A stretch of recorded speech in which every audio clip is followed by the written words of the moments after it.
Perkenalkan, Nick dan Hank, dua detektif kota yang sedang bertugas memantau keamanan. Nick mengagumi seorang karyawati yang melintas di hadapannya, cantik, pintar, dan kaya. Siapa yang tidak suka dengan wanita ini?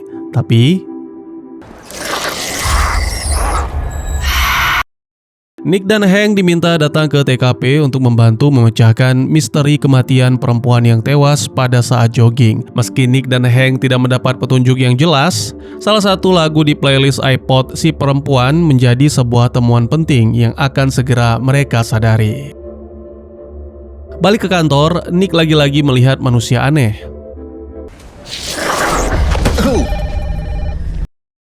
Pulang ke rumah, Nick dikejutkan dengan kehadiran tamu yang merupakan bibinya sendiri, Mary.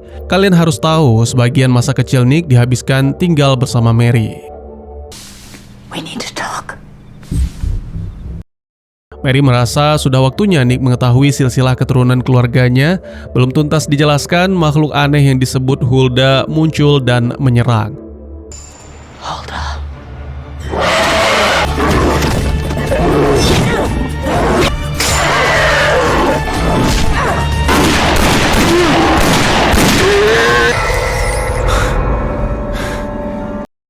Mary yang sedang dalam kondisi sekarat menyerahkan kalung kunci kepada Nick. Ini warisan keluarga, harus dijaga dengan nyawa, sebab para makhluk sejenis Hulda akan datang merampas benda ini, kata Mary. Penjelasan Mary masih terus berlanjut. Menurut keterangannya, Nick adalah generasi terakhir pemburu elit yang diberi nama Grimm. Antara siap atau belum, Nick harus mau mengemban tanggung jawabnya sebagai Grimm. Lantas, apa saja yang diburu Grimm? Jawabannya monster-monster seperti yang kita lihat sebelumnya.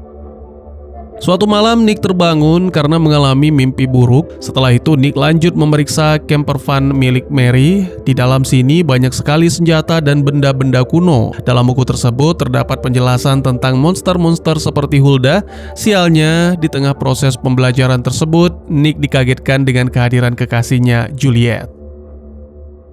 Pagi ini kota dihebohkan dengan kasus baru, seorang gadis kecil dilaporkan hilang oleh orang tuanya. Polisi menanggapi serius kasus ini, bahkan sampai membentuk satgas yang dipecah menjadi 2 tim. Kejadian orang mati selalu saja di lokasi yang sama, yaitu taman kota. Di tengah pencarian tersebut, Nick melihat ada satu monster yang diduga sedang mengeker calon korbannya. Tanpa banyak pikir, Nick langsung beraksi. Meski tindakannya terpuji, sepertinya Nick harus lebih teliti karena dia salah sasaran. Monster pria ini bukan penculik. Kalaupun iya, polisi tidak punya cukup alat bukti untuk menahannya. Walhasil, Nicky malu dan tidak dipercaya lagi oleh rekannya. Nick rupanya masih penasaran. Malam harinya ia kembali mendatangi rumah si pria.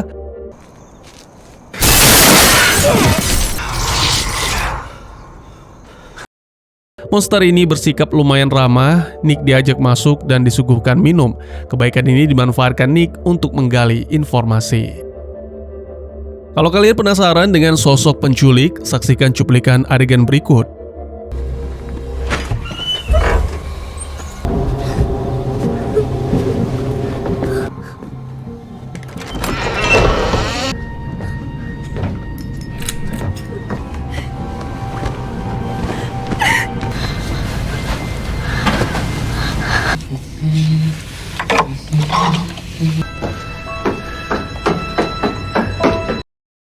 Nick diantar oleh lelaki monster sampai ke depan rumah si penculik. Berhubung si penculik adalah monster yang lebih kuat, teman baru Nick ini menyerah.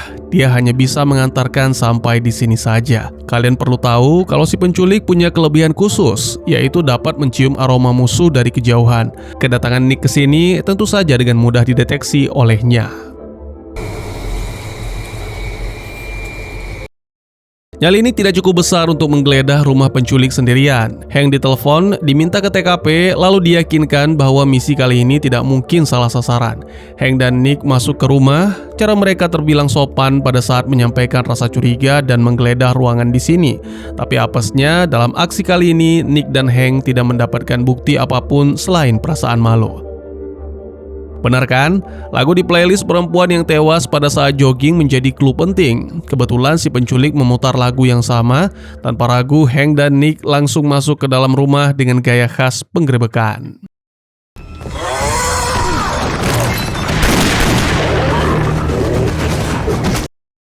Hank dan Nick yakin betul kalau gadis kecil korban penculikan ada di sini. Bermodalkan pengalaman dan insting seorang detektif, Nick berhasil menemukan bocah kecil yang bernama Robin tersebut.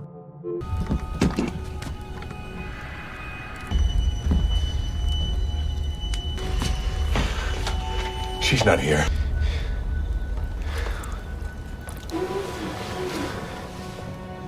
It's okay, honey, we're police. Nick kembali ke rumah sakit untuk melihat kondisi bibinya. Siapa yang sangka monster perempuan yang pernah dilihat Nick masuk ke bangsal dan menyamar sebagai petugas medis.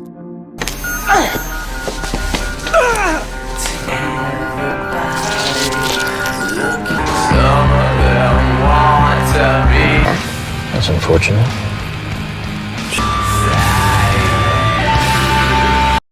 Di malam yang sama, sepasang kekasih mendapat teror dari monster. Beruntung si perempuan berhasil kabur selamatkan diri.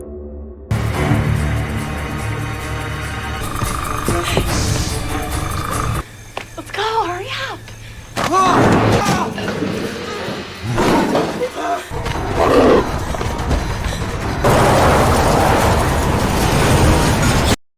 Nick baru saja menjalani pemeriksaan. Ditemukan racun di dalam tubuh detektif muda ini. Selain itu, pihak kepolisian membatasi jam besuk Mary karena khawatir keselamatan mengancam wanita berkepala plontos tersebut. Nick balik ke kantor dan melihat wanita korban serangan monster, Gilda. Gilda langsung diajak Nick ke TKP dan lihatlah, petugas polisi sudah memenuhi area ini. Di dalam rumah terdapat banyak sekali benda-benda bersejarah yang ditaksir harganya sangat mahal. Ironisnya, jika kasus ini adalah dugaan perampokan, mengapa tidak ada satupun benda yang hilang? PR terbesar pihak kepolisian saat ini adalah menemukan pasangan Hilda, yaitu Rocky. Agar tidak penasaran, mari kita lihat kondisi Rocky saat ini.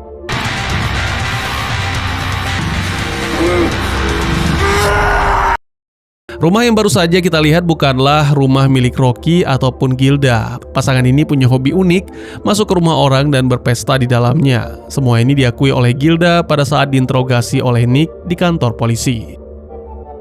Nick ke rumah sakit untuk mengobrol dengan Mary. Baru diketahui para monster yang kerap membuat onar tersebut berasal dari organisasi rahasia yang sengaja dibentuk untuk menghabisi Grimm, yang membuat mental Nick sedikit agak menciut. Jumlah para monster tersebut tidak diketahui ada berapa banyak.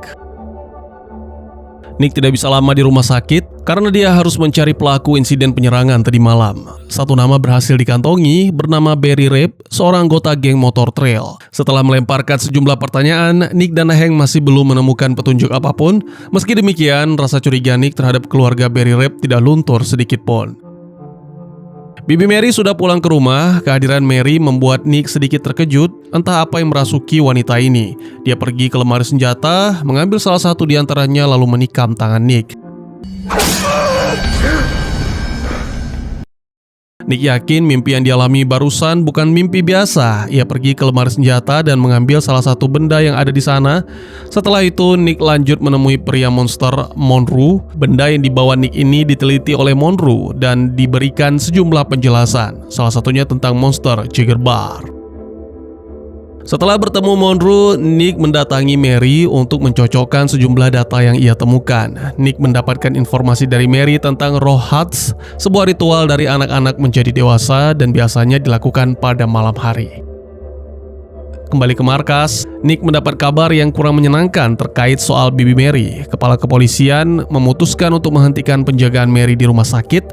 Dapat dipastikan keputusan ini ada unsur kesengajaan. Nick langsung menghubungi Monroe dan meminta bantuannya untuk menjaga Mary. Gilda mendatangi rumah Barry untuk mencari tahu di mana kekasihnya saat ini. Aksi nekat ini tidak sesuai ekspektasi karena Barry langsung menampakkan wujud aslinya dan menyerang Gilda. Nick dan Hank terlambat dapat informasi. Mereka baru tahu kalau Gilda akan datang ke rumah Barry.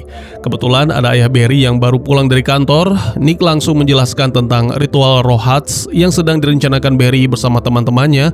Mendengar penjelasan singkat tersebut, sepertinya kali ini ayah Barry ada di pihak Nick. Ayah Barry mengajak Nick pergi ke markas putranya, sementara itu di markasnya Barry sedang melaksanakan ritual. Rocky dan Gilda menjadi tumbal keganasan geng motor ini, sampai di mulut gua, Nick dan Ayah Barry memutuskan sama-sama masuk ke dalam dan sepertinya semua sudah terlambat.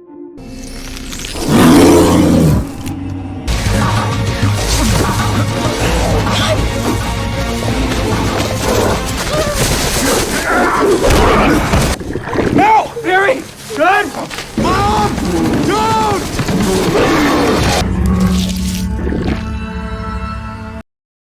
Barry dan keluarganya merupakan keturunan monster Jaeger Bar. Atas ganjarannya, Barry CS ditangkap polisi. Setelah selesai dari TKP, Nick pergi ke rumah sakit untuk menemui Mary. Siapa yang sangka, momen ini merupakan momen terakhir Nick bersama dengan Mary.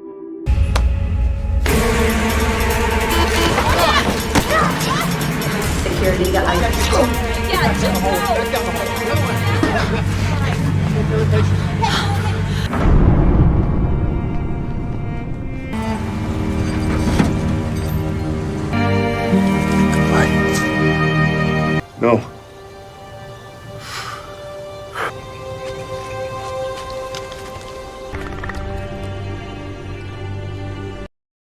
Keesokan harinya, sebuah kejadian aneh terjadi di atas tram yang menewaskan wanita 34 tahun bernama Serena Dunbrook.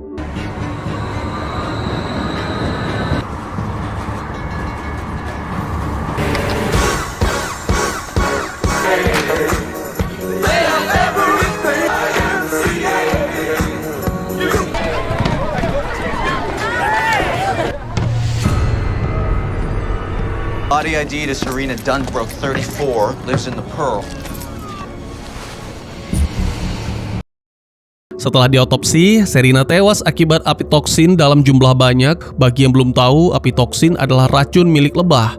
Nick dan Hank mendatangi seorang peternak lebah, namun tidak ditemukan bukti apapun yang memberatkannya. Lanjut, Nick dan Hank memanggil sejumlah penumpang tram yang ada pada saat Serena tewas. Pengakuan mereka semua hampir sama, yaitu menerima untuk undangan naik tram gratis dari seseorang yang tidak dikenal. Mereka mengaku atau tidak, itu urusan nomor 2. Yang penting Nick bisa melihat mana yang monster dan mana yang tidak. Masuk ke sebuah bangunan untuk mengusut kasus ini, Nick dan Hank dikepung oleh kawanan lebah. Sudah pasti monster kali ini adalah siluman lebah. Berhubung Hank sedang sakit akibat tersengat lebah, Nick kembali meminta bantuan Monroe. Pencarian mereka kali ini menyeret nama Melissa yang diduga sebagai pelaku. Sampai di rumah Melissa, Nick dan Monroe melihat banyak sekali lebah. Penelusuran berlanjut sampai ke lantai 2 dan...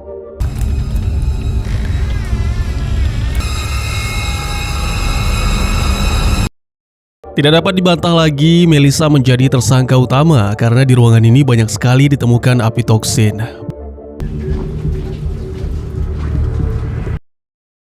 Balik ke kantor, Nick mendapat pemandangan yang tidak biasa. Wanita yang pernah menyerang bibinya ada di sini, tepatnya di ruang komandan Nick. Sebagai detektif, Nick tidak bodoh menceritakan semuanya kepada sang komandan. Diam sejenak sambil mencari tahu apa yang terjadi merupakan suatu langkah bijak yang diambil Nick. Do adalah saksi kunci dalam kasus kematian Serena sekaligus menemukan posisi Melissa. Nick dan rekan-rekan sudah menyiapkan jebakan untuk Do agar lelaki ini mau membocorkan lokasi Melissa. Sementara itu, Melissa saat ini sedang bersama salah seorang antek-anteknya. Selama misinya belum selesai, Melissa pasti akan terus menebar teror. Di tempat lain ada Hank yang baru saja pulih, harus kembali menghadapi serangan dari kawanan lebah. Sedangkan Nick saat ini sedang menginterogasi Shade habis-habisan. Nick yakin betul wanita yang sempat ingin menyakiti mendiang Mary ini punya hubungan dengan Melissa.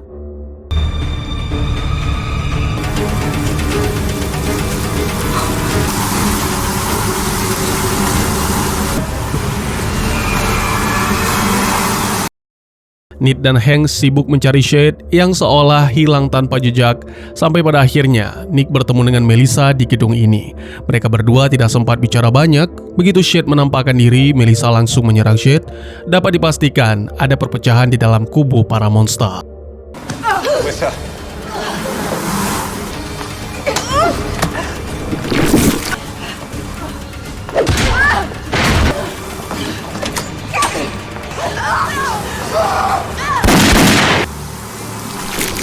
He's coming for you. Menurut penjelasan Mary, tidak semua monster jahat. Tugas Nick sebagai Grimm hanya menyingkirkan monster jahat saja, sementara yang baik dibiarkan. Pulang ke rumah, Nick mengalami kejadian aneh, atau mungkin hanya sebuah kebetulan saja. Kita sama-sama tahu kalau sang ratu lebah, Melissa, telah tewas, tapi entah mengapa antek-anteknya seolah tidak mau pergi dan masih menghantui Nick.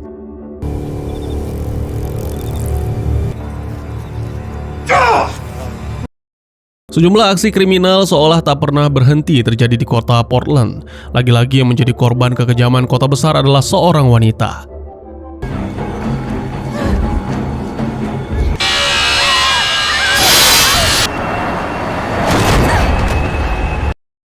Kecelakaan tersebut murni tanpa unsur kesengajaan. Si pelaku penabrakan mengecek kondisi si wanita dan beruntung, ia masih bernafas. Pada saat si pelaku coba menghubungi 911, seorang lelaki yang juga ada di TKP melakukan tindak kriminal yang lebih parah. And a woman got hit. She's hurt. Ken, pelaku penabrakan sekaligus yang menghubungi 911 tadi malam, memberikan keterangan selengkap-lengkapnya kepada Nick dan Hank. Dapat dipastikan Ken tidak salah dan sekarang polisi sedang memburu pria satunya lagi yang ada di TKP tadi malam.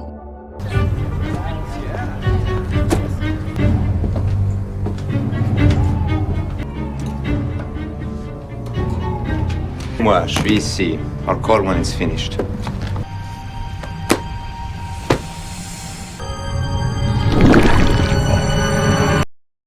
Nick dan Hank sudah mengantongi nama suami korban, lalu mereka pun segera menemuinya. Menurut pengakuan suami, tadi malam dia bertengkar dengan istrinya. Untuk sementara, Hank dan Nick menetapkan suami korban sebagai pelaku nomor 1 yang paling dicurigai. Nick dan Hank kembali melakukan pencarian. Kali ini mereka coba melihat media sosial korban. Diketahui korban yang bernama Kate tersebut sempat mengunggah sebuah postingan yang beralamat di 1516 Longacre Road. Tidak perlu penjelasan lebih lanjut, mari kita pantau saja pergerakan Hank dan Nick berikut ini. Tempat pertama yang didatangi dua detektif ini adalah sebuah penginapan mewah. Diketahui Kate sempat singgah ke sini sebelum tewas di jembatan. Menurut keterangan pemilik, Kate sempat duduk sendiri sambil bengong di taman hotel. Sambil mendengar penjelasan tersebut, tidak sengaja Hank menginjak seekor katak hias. Dua detektif ini meminta maaf kemudian pergi dari sini.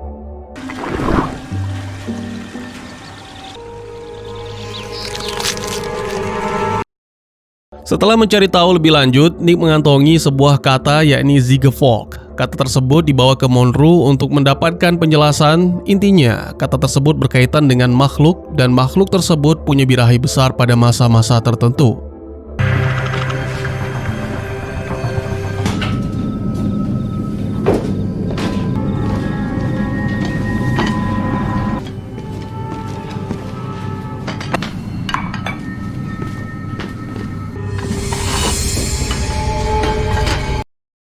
Singkat kata, singkat cerita, Nick dan Hank memantau ke lokasi yang berbeda. Khusus Nick, dan yang paling seru, ia memantau si pria pemakan katak. Sejak awal memang firasatnya sudah agak lain. Pasti pria resepsionis tersebut bukan manusia biasa. Setelah mengikuti beberapa langkah, Nick langsung menghubungi Monroe. Nick minta Monroe memantau seseorang yang diyakini sebagai Zigefolk di Blue Moon Bar.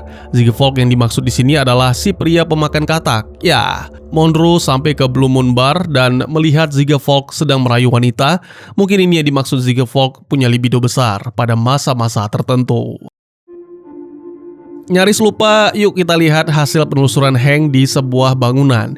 Hampir semua ruangan digeledah, tiba-tiba Hank dapat serangan dari makhluk ini.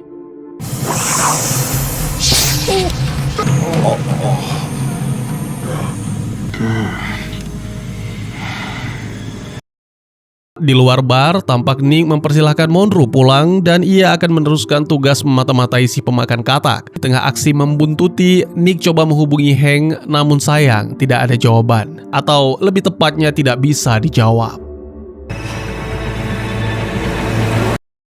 Nick memantau pergerakan si pemakan katak hingga sampai ke sebuah bangunan. Dari kejauhan, Nick melihat ada seorang wanita yang masuk ke sana. Tanpa ragu, Nick langsung membongkar pantauannya. Ia menyuruh wanita yang diduga pacar si pemakan katak keluar. Nick menjelaskan, wilayah ini masuk dalam pantauan polisi. Mendingan kamu segera pergi, ujar Nick kepada si wanita. Setelah si wanita pergi, Nick langsung bersiap dengan pistolnya. Detektif kepolisian Portland ini menelusuri satu persatu ruang bangunan bahkan sampai ke basement. Di sana Nick bertemu dengan Hank. Sepertinya mereka sama-sama masuk perangkap. Get them out of here! Oh, you shut that gas off first. Come. Si pemakan katak melanjutkan kencannya dengan si wanita, sementara Nick dan Hank berjuang keras untuk bebas dari kurungan. Ya, mereka berhasil keluar dan mematikan gas. Setelah itu, setelah polisi datang ke TKP, Nick dan Hank melanjutkan pencarian si pemakan katak. Tak butuh waktu lama, pencarian langsung ditemukan.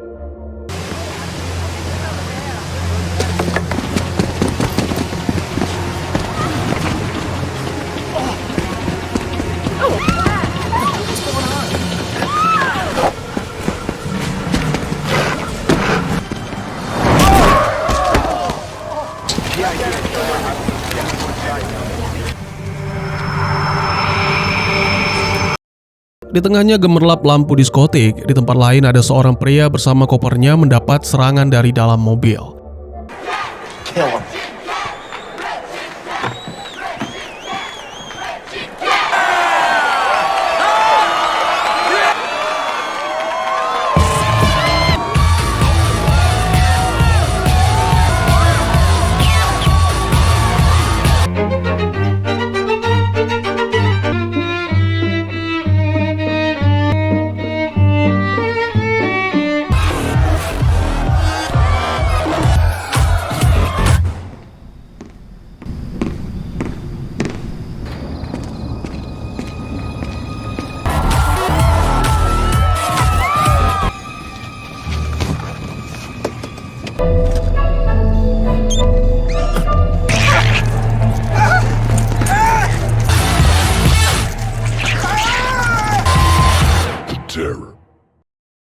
Keesokan harinya, detektif andalan kita semua, Nick dan Hank mendatangi TKP.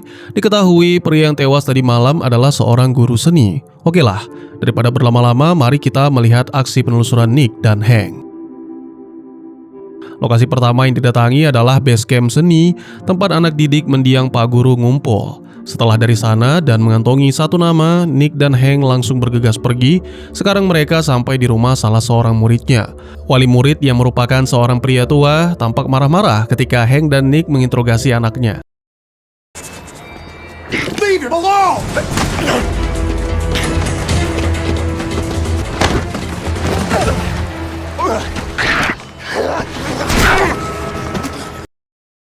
Ayah si murid dibawa ke kantor polisi. Menurut keterangannya, memang setiap malam ia pergi memburu tikus. Si murid juga bernasib sama, diangkut ke kantor polisi dan sekarang sedang diinterogasi Nick. Ya, murid ini mengaku sempat menyerang temannya setelah pesta. Meski demikian, dia menolak tegas tudingan sebagai aktor pembunuhan gurunya, karena memang bukan dia pelakunya.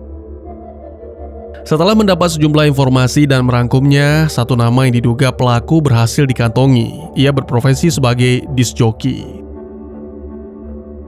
Pendek kisah, Monroe disuruh memantau murid kelas biola yang sebelumnya ditahan di kantor polisi.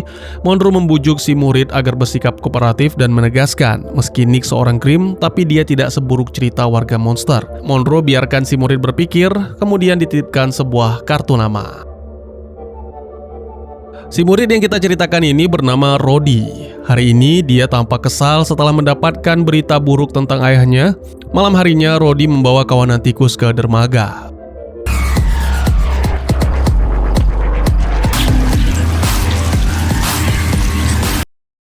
Kawanan murid beramai-ramai mendatangi sebuah gudang kosong. Entah apa yang mau mereka perbuat, namun yang pasti Nick dan Hank juga baru sampai ke lokasi yang sama. Kawanan murid masuk ke sebuah ruangan tersembunyi untuk menyaksikan performa dari seorang violin bertopeng. Pasti kalian semua sudah bisa menebak siapa di balik topeng tersebut, bukan?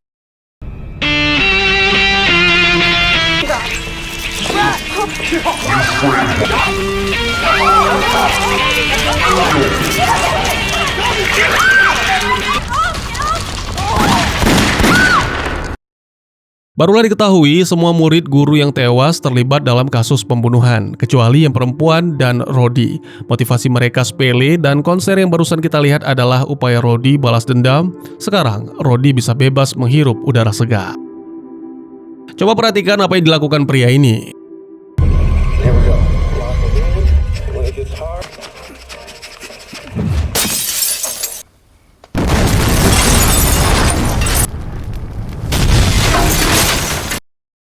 Laser, begitulah nama pria konyol tadi malam. Nick dan Hank sudah tiba di lokasi ledakan.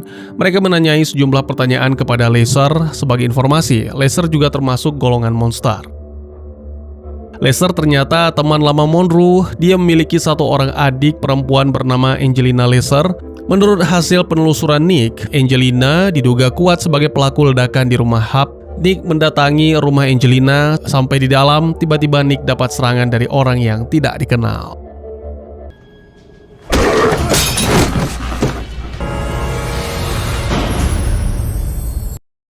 Sementara itu, Monroe dan Angelina sedari tadi mulai menghabiskan waktu bersama. Hub yang baru saja bangun dari tidurnya didatangi oleh penembak misterius dan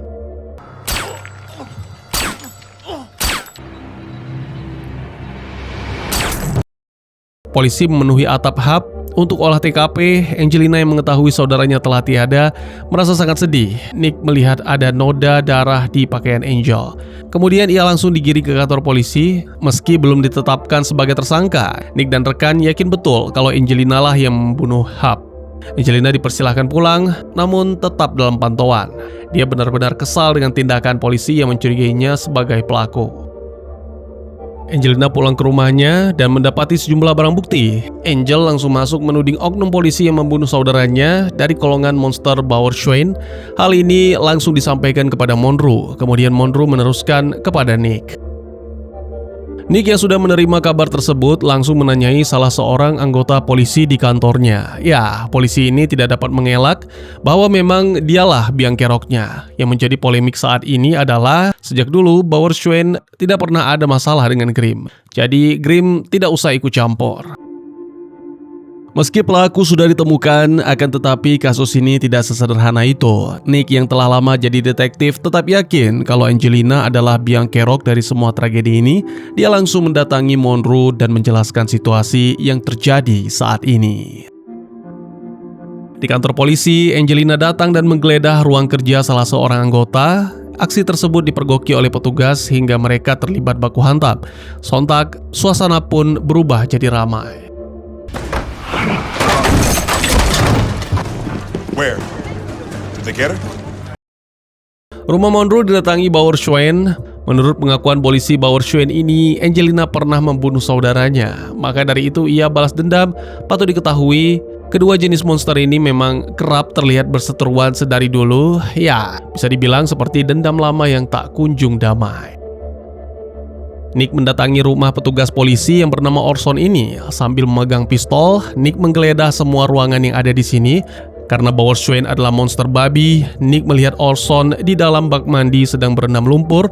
Baru saja Orson mau dibawa ke kantor polisi, Angelina datang dan membuat kekacauan.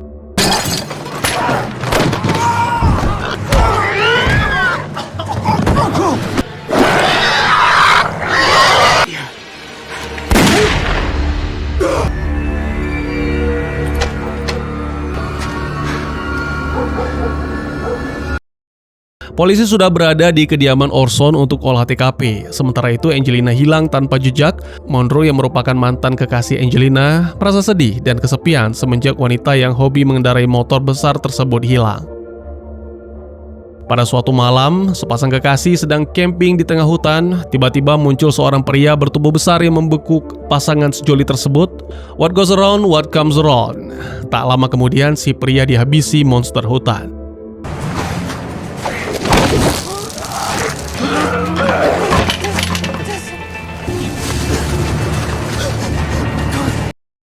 Polisi tiba di TKP. Baru diketahui kalau pria yang tewas ini memang sejak 3 tahun terakhir sudah menjadi buronan. Kasusnya beragam, mulai dari merampok sampai membunuh pernah ia lakoni. Sementara itu, Nick menemukan petunjuk di lokasi TKP.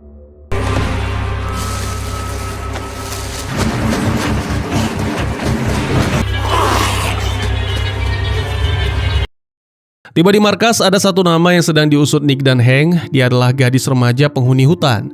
Sejak kabur dari rumah karena tidak tahan dengan sikap ibunya yang merupakan seorang pecandu,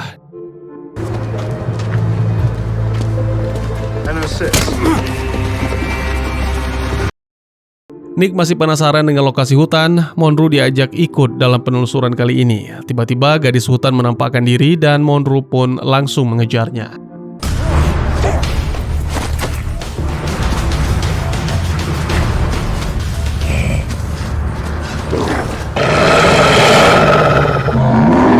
Don't lose her!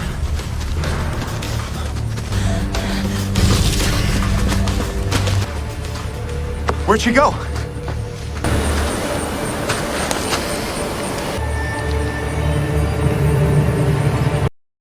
Naik ke atas, Nick dan Monroe mendapati si gadis dalam keadaan demam. Mereka coba meredakan demam tersebut dengan alat seadanya.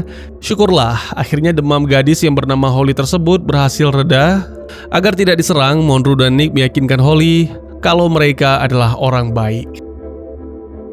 Malam harinya, demam Holly kumat lagi. Monroe mencari akar pohon untuk meredakan demam tersebut. Sementara itu di bawah pohon, tampak sejumlah pemburu yang datang menembaki rumah Holly. Monroe turun ke bawah untuk mencegah pemburu bertindak nekat. Mereka mencurigai ada orang lain di atas pohon. Salah seorang pemburu naik ke atas namun tidak melihat apapun. Nick muncul dan menodongkan senjata ke arah pemburu. Tiba-tiba,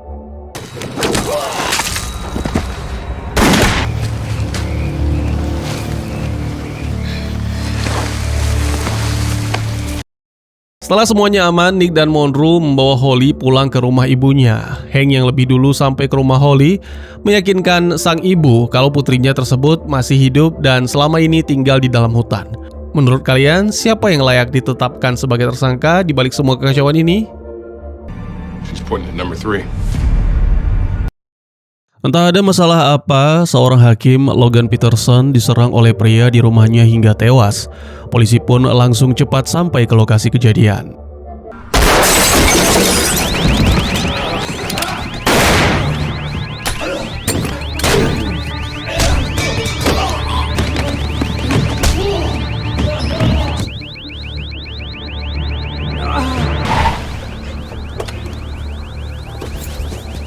We are going to check the perimeter of the house.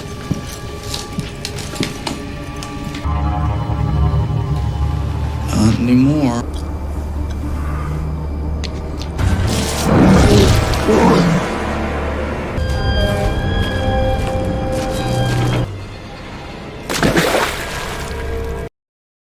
Satu nama yang diduga tersangka berhasil dikantongi. Dia adalah seorang angkatan laut bernama Vince Chilton. Nick dan pasukan langsung menggeledah rumah Vince dan sialnya pengabdi negara tersebut sudah tewas tak bernyawa. Tak lama setelah itu, Hank dan Nick minta Monroe memeriksa sebuah jam tangan kuno yang diketahui milik asisten jaksa wilayah Mary Robinson. Di tengah pembahasan tersebut, Nick dan Hank diminta merapat ke TKP karena ada satu korban lagi yang baru meninggal dunia.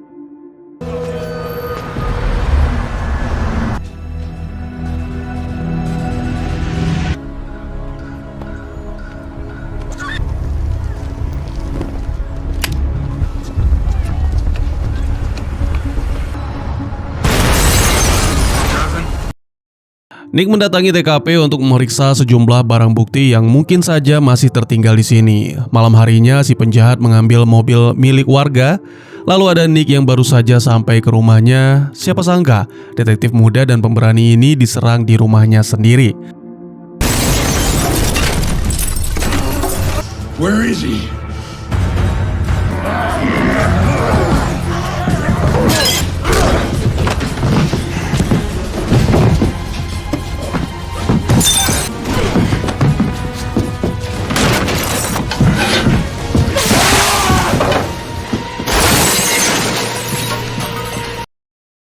Sepertinya Nick harus banyak latihan fisik. Coba lihat ini. Masa seorang Grimm bisa dihajar babak belur begini? Komandan dan kekasih Nick sudah di rumah sakit. Tidak lama kemudian Nick menghubungi Monroe dan memberitahukan kondisinya. Selain itu, Nick juga menceritakan keadaannya kepada Hank. Singkat cerita, Hank dan Monroe bersiap melakukan aksi pengepungan terhadap tersangka.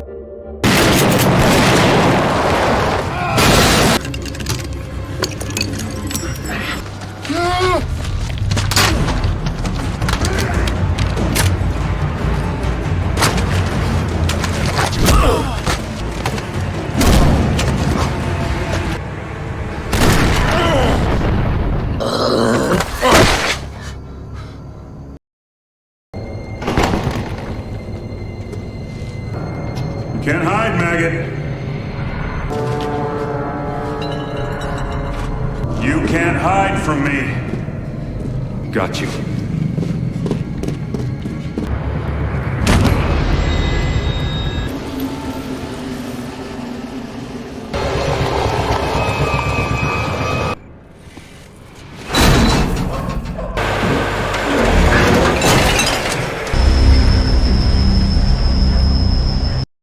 Pagi yang cerah di kota Portland, Nick dan Hank menemukan mayat seorang pria berbaju merah di tempat sampah. Seperti biasa, saatnya dua detektif ini turun tangan mencari pelakunya. Pria baju merah tersebut bernama Leonard, usia 30 tahun. Setelah menanyai keterangan dari tetangga dan orang terdekat, Nick dan Hank lanjut ke toko barang bekas. Pemilik toko ini adalah orang terakhir yang bertemu dengan Leonard tadi malam. Tuan Burgess, begitulah nama si pemilik toko. Menurut Burgess, Leonard bukan orang yang ramah dan kerap meresahkan lingkungan. Meski demikian, Burgess juga tidak berharap Leonard mati. Nama berikutnya yang dicari Nick dan Hank adalah Snyder. Begitu sampai di ruang kerjanya, keterangan Snyder sama persis seperti Burgess, benci tapi tidak ingin Leonard mati. Secara garis besar, Snyder menegaskan dirinya tidak bersalah. Kita pantau sejenak situasi di bengkel. Seorang montir terlibat adu mulut dengan seseorang yang diduga pelanggannya. Get the hell out of my...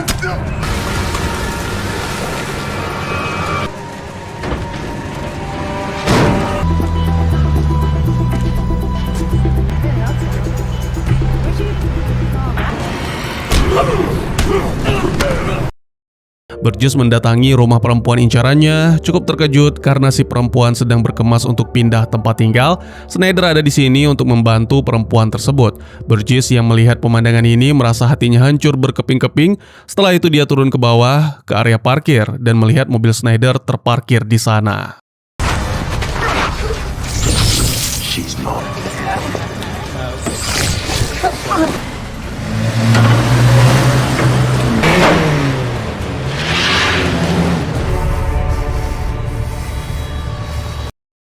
Keesokan harinya, Burgess mendatangi kantor Snyder untuk memperingatkan jangan dekati Natalie. Burgess tampak ragu dan takut ketika menyampaikan kalimat tersebut kepada Snyder. Meski demikian, perasaan takut dan ragu tidak akan melunturkan aksi nekatnya di saat kepepet. Mobil Snyder diambil Burgess lalu dipakai untuk menjemput Natalie. Perempuan pujaan Burgess tersebut diajak dinner di fancy restoran. Nick dan rekan-rekan sudah mengetahui kematian Snyder dan aksi nekat Burgess. Di restoran, fokus Burgess teralihkan ketika ia melihat seorang anak kecil dimarahi oleh ayahnya. Tak main-main, Burgess langsung memberi pelajaran kepada ayah si bocah.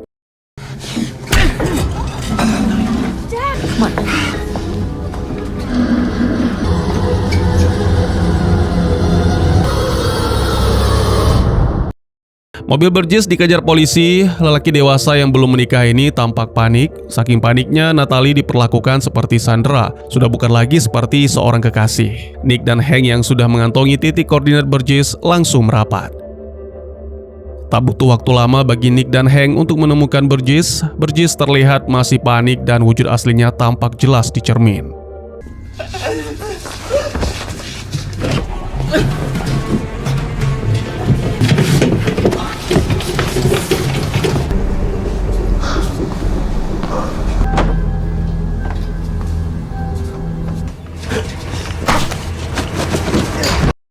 Sedikit penjelasan, Burgess adalah pria yang punya trauma masa kecil. Ia kerap mendapat tindakan yang tidak menyenangkan, terutama dari sang ayah. Walaupun demikian, dan apapun alasannya, Burgess tetap akan diadili sebagaimana hukum yang berlaku di Portland. Setelah urusan misinya beres, Nick mampir ke rumah sobatnya, Monroe. Dia merasa prihatin melihat kondisi temannya tersebut yang babak belur. Muncul pertanyaan, mengapa Monroe dihajar? Apa motivasinya? Jawabannya adalah para monster tidak senang melihat Monroe bekerja sama dengan Grimm. Stephen dan seorang temannya dikejar oleh kelompok misterius di dalam hutan.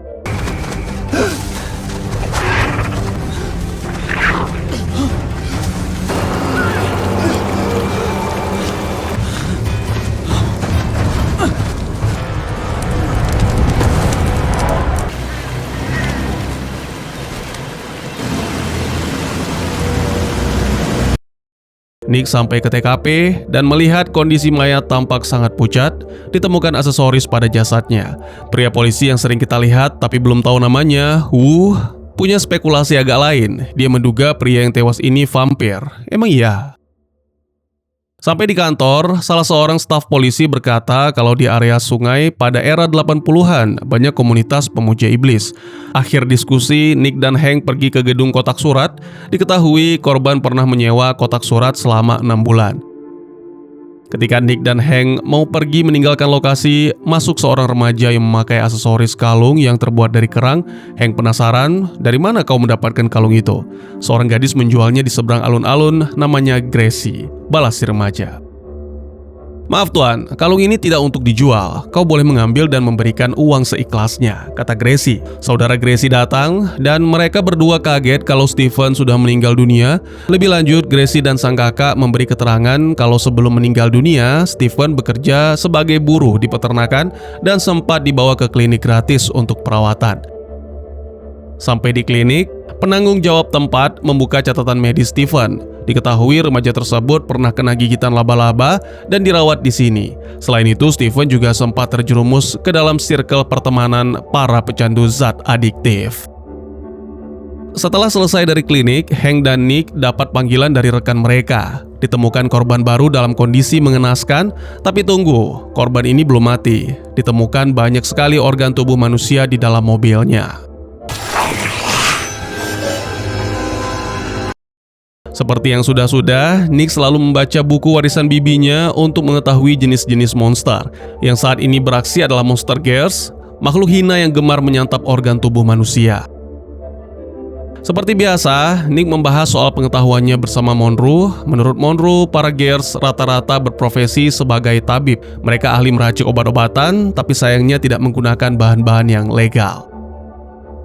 Monroe diutus ke toko obat-obatan untuk membeli salah satu jenis obat. Setelah dibeli, obat diserahkan kepada Nick untuk diteliti di laboratorium polisi. Sebagai informasi, harga obat ini sangatlah mahal, bahkan Nick sampai harus hutang kepada Monroe. Tak butuh waktu lama, setibanya Nick di kantor polisi, rekan seprofesinya mengabarkan hasil uji lab. Obat yang dibeli Monroe terbukti mengandung organ tubuh manusia. Ada dugaan kalau Gears sering menculik anak-anak tunawisma untuk diolah menjadi bahan utama obat-obatan. Nick langsung mendatangi toko obat, mendesak si penjual obat agar mau membocorkan lokasi atau kontak para Gears. Si penjual obat yang merasa takut memilih untuk bersikap kooperatif.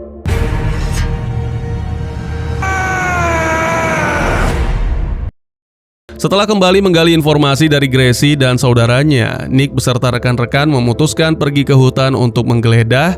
Aksi baku tembak sempat terjadi di sana.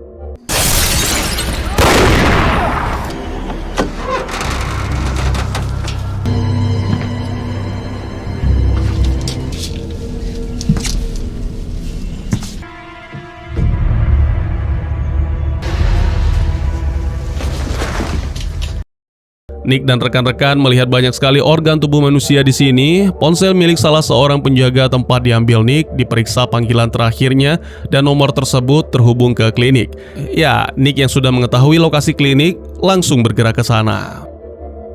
Klinik yang dimaksud di sini adalah klinik tempat Stephen sebelumnya dirawat. Sementara itu, Gracie dan saudaranya diculik oleh sekelompok orang saat mereka sedang transaksi. Kalian wajib tahu, dan Gracie beserta saudaranya terlibat pengedaran obat yang mengandung organ tubuh manusia. Setelah diperiksa, polisi tidak menemukan satu barang bukti apapun di klinik. Nick coba bicara empat mata dengan staf di sini, membujuknya agar mau bersikap kooperatif. Hasilnya, sebagaimana yang kalian lihat sekarang, sejumlah anggota polisi termasuk Nick dan Hank mengepung tempat malpraktik ini.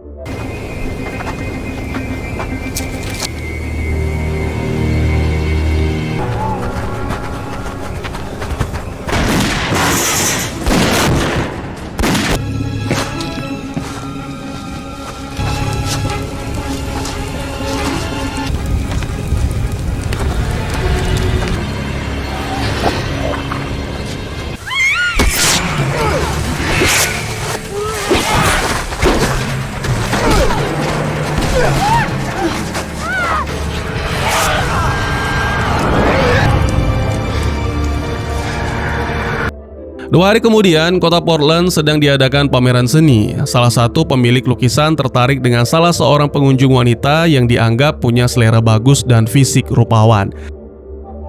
Singkat kisah, mereka menghabiskan malam bersama di apartemen sang seniman. Awalnya kita mengira si seniman senang dapat mangsa baru, tapi ternyata kita keliru. Yang terjadi malah justru kebalikannya. You don't understand.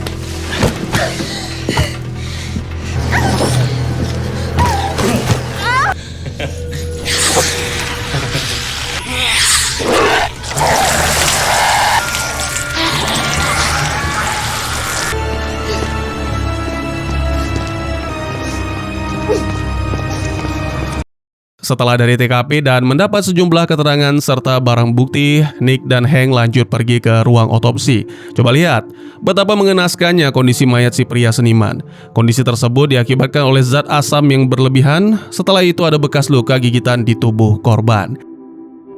Di tempat lain, mari kita lihat si wanita monster sedang bersolek, bersiap-siap bertemu dengan gebetannya. Begitu mereka berjumpa, tidak butuh waktu lama, si wanita langsung menyantap korbannya menggunakan cairan asam.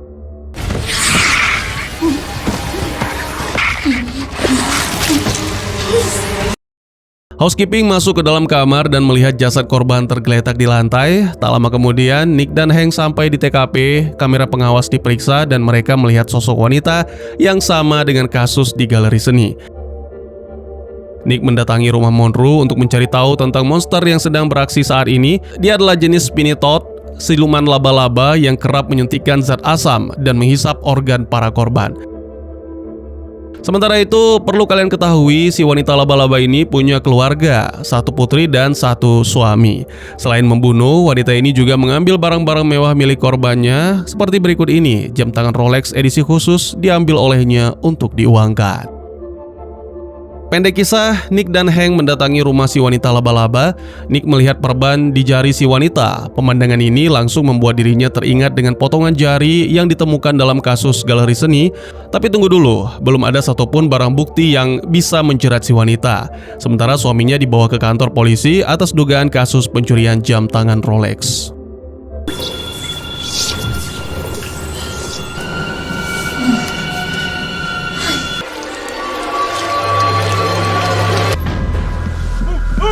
Marcin, go!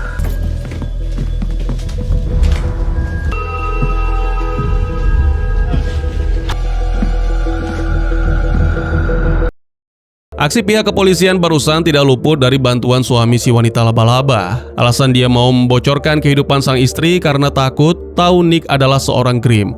Meski wanita laba-laba belum berhasil ditemukan, Nick dan Hank dapat informasi baru tentang buronan mereka. Malam ini, si wanita laba-laba sedang melancarkan aksi kencannya dengan seorang pria kaya. Hank yang tiba di lokasi tepat waktu berhasil mengamankan si pria.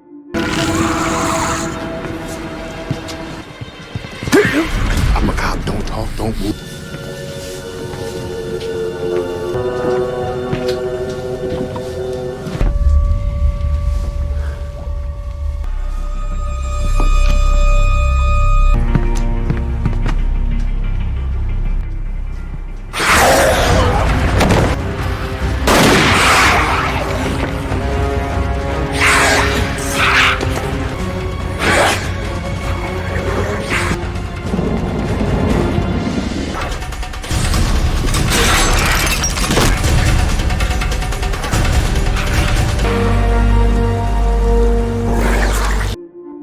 Di balik keindahan kotanya, hutan Portland menyimpan sejumlah misteri dan catatan kriminal yang menyeramkan. Seperti berikut ini, pasangan suami istri usia lanjut diserang oleh kawanan orang berkuda. Ruby! Come on.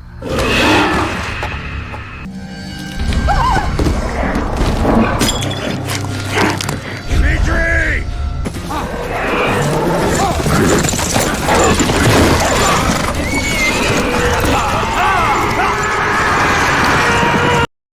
Setelah dicari tahu, pria yang diduga sebagai pelaku dalam kasus pembunuhan pasangan suami istri tadi malam adalah Dimitris Kontos. Menurut keterangan dari sejumlah orang yang kenal dengan Dimitri, ada yang bilang ia sudah bertaubat dan ada juga yang bersaksi kalau pria tersebut masih berperilaku buruk. Sebagai informasi, Dimitri pernah dipenjara gara-gara kasus kepemilikan kokain.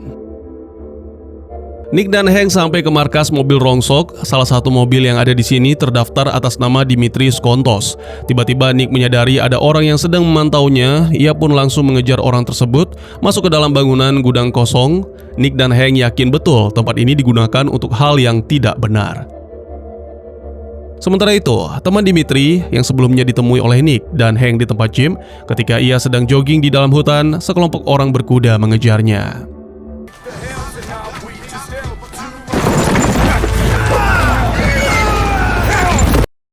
Setelah mendengar penjelasan dari Monroe, Nick baru tahu kalau jenis monster yang saat ini sedang beraksi punya hobi kontak fisik. Ya, mereka penggemar berat gladiator dan mixed martial art.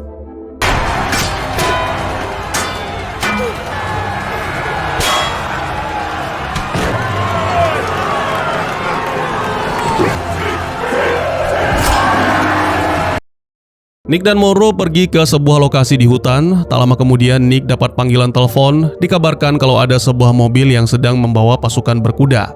Nick langsung pergi ke lokasi tersebut dan meninggalkan Monroe di sini sendiri. Nick dan Hank berhasil menemukan gudang senjata milik para monster. Sementara itu, Monroe ditawan oleh musuh dan dijadikan petarung di arena oktagon. Maximus Propugnado Arma Sumate.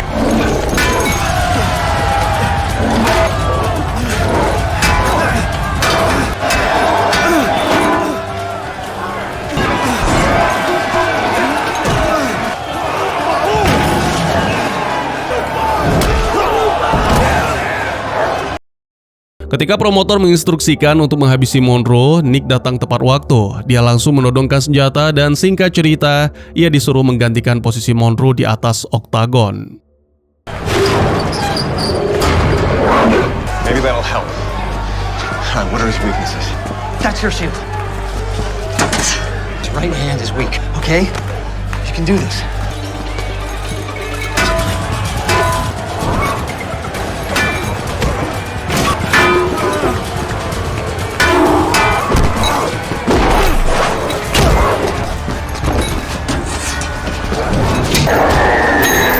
Dimitri, I'm not sure.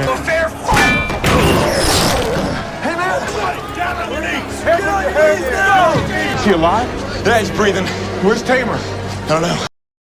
Sudah waktunya kedok atasan Nick, Sean, kita bongkar. Kalian wajib tahu kalau pria dengan aura wibawa di atas rata-rata ini terlibat dalam sejumlah aksi para monster.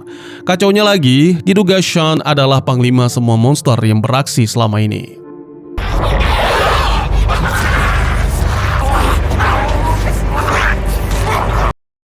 Sekelompok bandit kota melakukan aksi perampokan di toko perhiasan.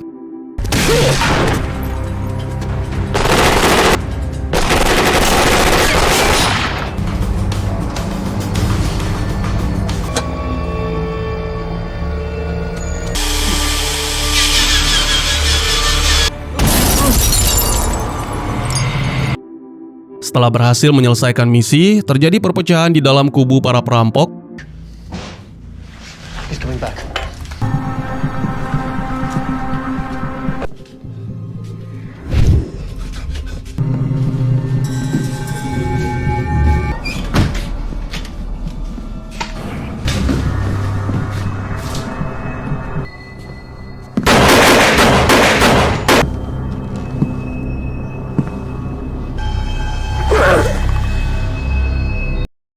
Di lokasi TKP, Nick bertemu dengan salah seorang penjahat. Meski mereka tidak tegur sapa, baik Nick dan penjahat tahu siapa yang sedang mereka lihat.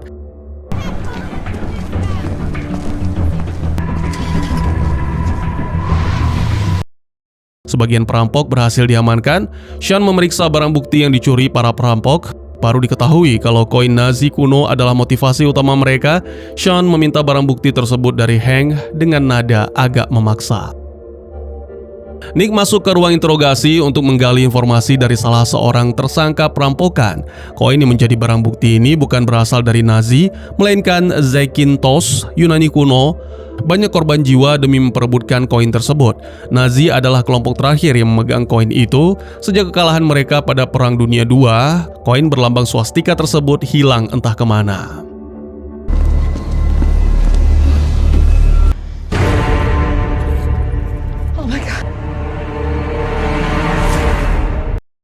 Berkat bantuan Monroe, Nick berhasil mengetahui jenis monster yang beraksi kali ini.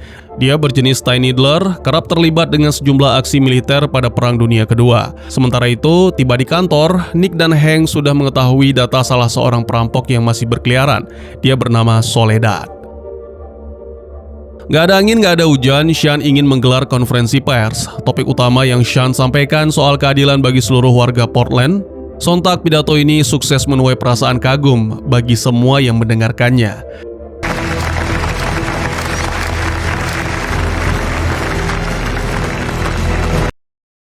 Kalian ingat salah seorang tersangka yang ditahan di kantor polisi? Dia bernama Colt. Setelah dicari tahu oleh Nick, ternyata Colt dulunya mantan tunangan Bibi Mary. Mengetahui hal tersebut, tanpa ragu Nick meminta bantuan Colt untuk membantu memecahkan kasus. Hank sedang sibuk mencari koin di ruang kerja Sean. Tiba-tiba Nick masuk dan berkata kepada Hank, koinnya tidak ada di sini. Ayo kita cari Soledad bersama Colt. He's here. Captain!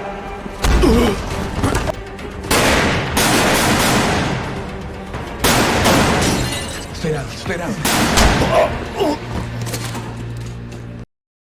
18 tahun lalu terjadi pembunuhan di New York. Korban bernama Reed dan Kelly Burkhart. Kau terlibat kan? Tolong katakan kepadaku apa yang terjadi di sana. Tanya Nick kepada Soledad. Boro-boro dijawab, Soledad malah minta koin kepada Nick. Izinkan aku memegang koin itu sekali lagi, pungkas Soledad. Sementara itu, koin hilang dari genggaman Sean. Nick pun langsung tahu siapa pelakunya. Ya, dia adalah Colt. Put the coins in the bed.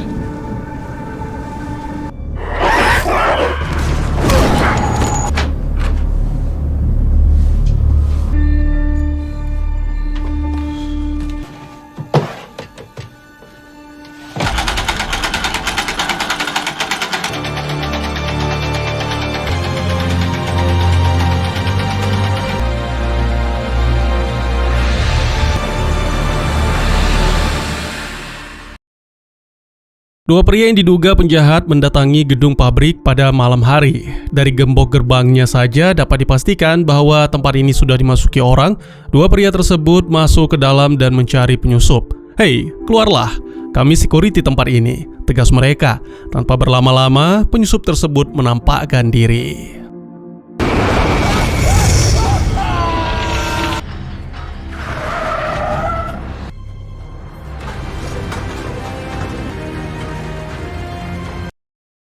Masuk ke proses olah TKP, sebelum menuju ke lokasi mayat, Wu memberikan salep anti bau agar penciuman Hank dan Nick tidak terganggu. Sampai di depan lokasi mayat, dokter forensik menilai api yang membakar jasad korban ini sangat panas atau biasa disebut napalm. Sementara itu, pemilik gedung mengakui ini sudah kesekian kalinya penyusup masuk. Lebih lanjut, Hank secara tidak sengaja menemukan pemicu api, awalnya dikira minyak, tapi pas dites menggunakan korek api malah lemak manusia. Itulah jenis pemicu api yang menyirami tubuh korban di pabrik. Ketika Nick CS menjelaskan hal tersebut kepada komandan mereka, Sean, Wu dipanggil. Ada saksi yang ingin berikan keterangan.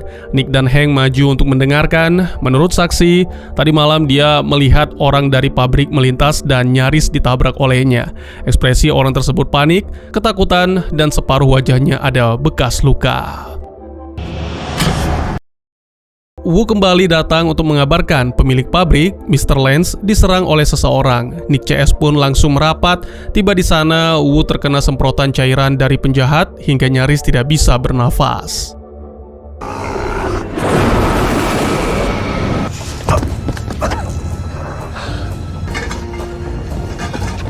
It's definitely the guy with the scar. See where it went? No.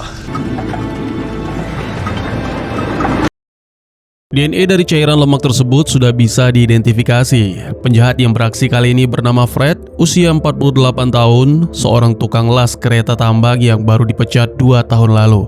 Dari semua data yang bisa dilacak, hanya ada putri Fred. Gadis tersebut bekerja di sebuah klub malam. Kebetulan searah dengan rumah, jadi Nick singgah sebentar ke klub.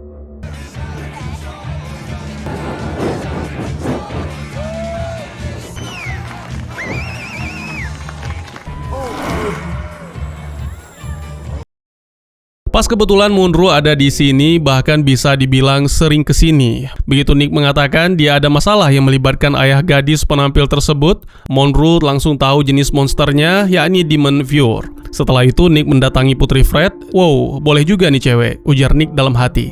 Intinya, pada akhir pertemuan, Nick menitipkan kartu nama, siapa tahu dalam waktu dekat, ayah dan anak ini bertemu. Tapi tunggu, Nick tidak benar-benar pulang. Diam-diam dia mengikuti gadis cantik tersebut sampai ke rumah. Ketika Nick sedang mengintai, tiba-tiba ia diserang. Ini bukan serangan melumpuhkan, melainkan sebuah godaan. Kacaunya lagi, telepon dari Juliet dijawab oleh putri Fred. Sekarang tugas besar Nick jadi double, dia harus menjelaskan situasi ini kepada Juliet. Why wasn't Hank with you? Because he went home. Juliet, she's crazy. Okay, I was hit. She hit you? Yeah. What does this girl do besides hitting young men in her backyard? Oh, she's a fire dancer. Juliet, I'm really sorry. I hope so. Keesokan harinya, Nick dan Hank mendapat clue baru. Target operasi selama ini hidup di dalam tambang. Penyelidikan tersebut senada dengan adegan ini.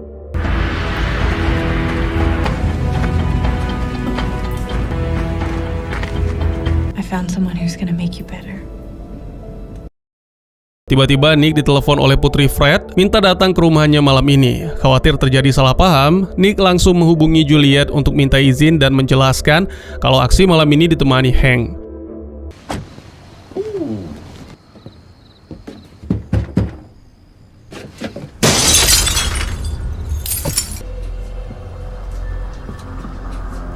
It's all copper. Why? This girl takes being wired to a whole new level. So, you hear that? About all we can do is run an APB on her car. Nick pulang ke rumah, ia mengira Juliet sudah standby untuk menunaikan kewajiban. Pas Nick menyentuh, ternyata bukan Juliet, melainkan putri Fred. Nick lari dari rumah, kemudian kembali lagi untuk mengambil ponselnya yang sedang berdering. Sialnya, ternyata Julie sudah disandera putri Fred. Nick diminta datang sendiri ke lokasi yang sudah ditemukan dan jangan bawa anggota polisi. Itu pun kalau mau Julie selamat. Nick akhirnya memutuskan berangkat dengan Monroe. Sampai di lokasi tambang, Nick dan Monroe berpencar. Monroe berhasil membuka ikatan tangan Juliet, sementara Nick bertemu dengan Fred. Time for you to scream. Follow me.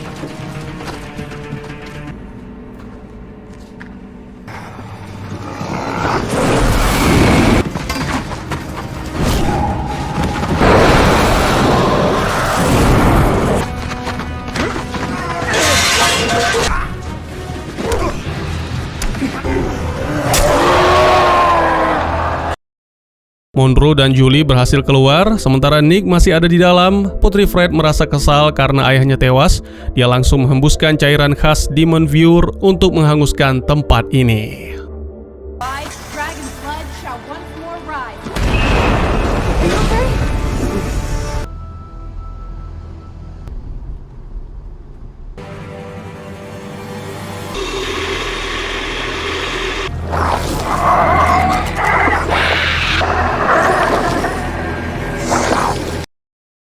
Hari ini nasib sial dialami si tukang obat Freddy. Setelah dikunjungi Shade, dua monster pecandu masuk dan mengacak-ngacak tempat ini. Gimana Ji? Tanya salah satu monster. In the basement.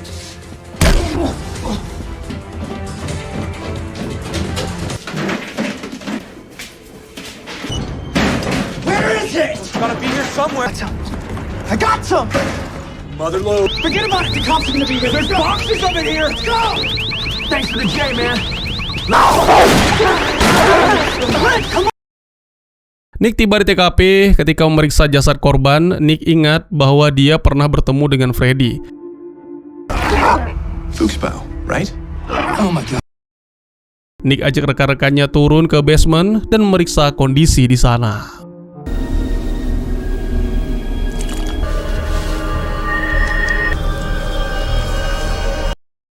Adik Freddy datang ke kantor polisi. Nick tampak terkesima melihat bibir wanita ini. Kalian tahu kenapa? Selanjutnya Nick mengajak adik Freddy ke kedai milik kakaknya tersebut. Tiba di sana, disimpulkan dari obrolan mereka, kematian Freddy ada kaitannya dengan geng monster pengepul organ manusia. Di akhir pertemuan, seperti biasa, Nick memberikan kartu nama.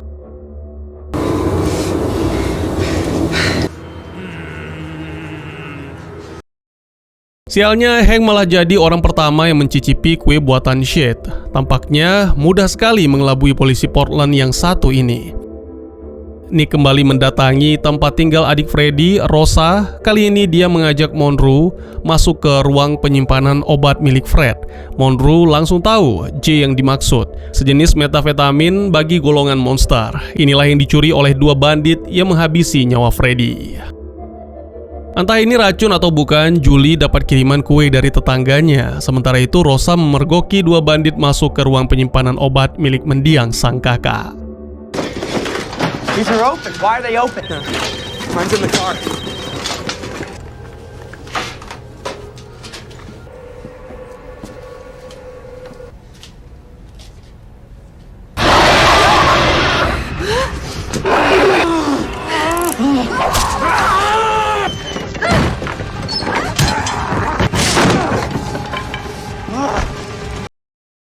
Nick dan kekasihnya yang sedang mencicipi kue dari tetangga dapat telepon dari Rosa terkait kejadian buruk yang baru dialami.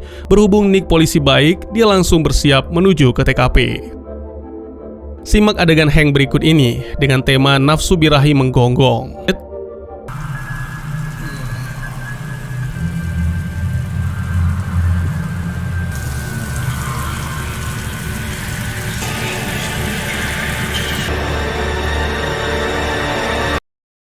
Nama penjahat sudah dikantongi Nick. Hari ini dia dan Hank akan mencari tahu posisi bandit di lapangan. Sementara itu, Wu yang juga ada di meja kerja mencicipi kue yang dibawa Hank jadi penasaran bagaimana reaksi pria Asia ini. Nick dan Hank sampai ke tempat persembunyian bandit. Kontak senjata terjadi di sana. Kemudian Hank sempat terhipnotis melihat wanita berambut pirang.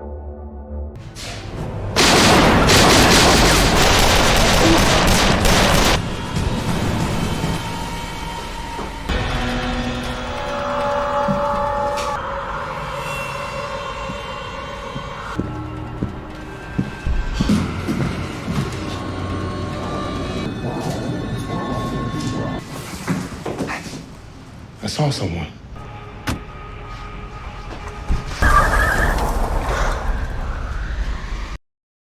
Jadwal Rosa hari ini pergi ke kedai Freddy. Tampak Monroe juga ikut menemani. Khawatir keselamatan mereka terancam, Nick mengutus Wu ke sana. Setibanya di kedai, Wu mengalami kejang dan tubuhnya ditumbuhi bisul. Monroe yang merasa panik langsung menghubungi Nick. Go. Nick sampai ke kedai. Rosa dan Monroe tampak sedang berusaha meracik obat agar kondisi Wu segera membaik.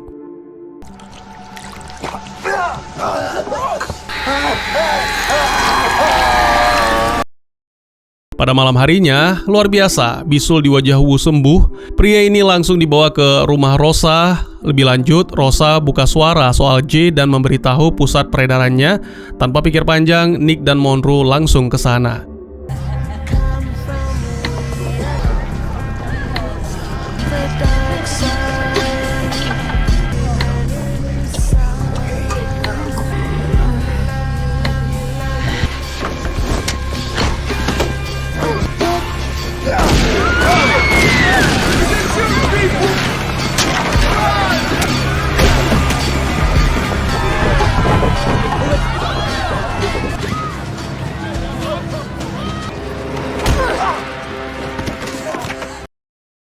Semua kondisi dan situasi buruk berhasil diatasi. Sekarang mari kita biarkan Monroe mendekati Rosa dan Will mengajari Juliet menembak.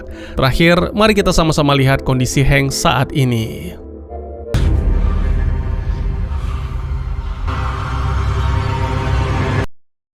Ada nama Sean di balik kue racun buatan Adeline Shade.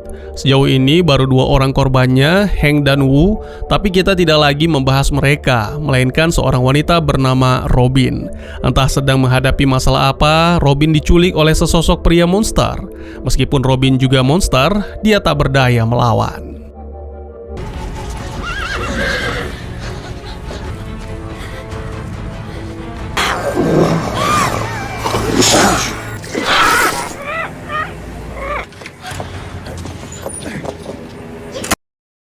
Nick dan Juliet singgah ke rumah pria monster untuk menanyakan alamat. Dari jendela, Juliet melihat Robin yang tampak seperti meminta pertolongan. Hank yang sedang dimabuk cinta harus merasakan pahitnya rasa cemburu ketika melihat Shade menolak panggilannya dan...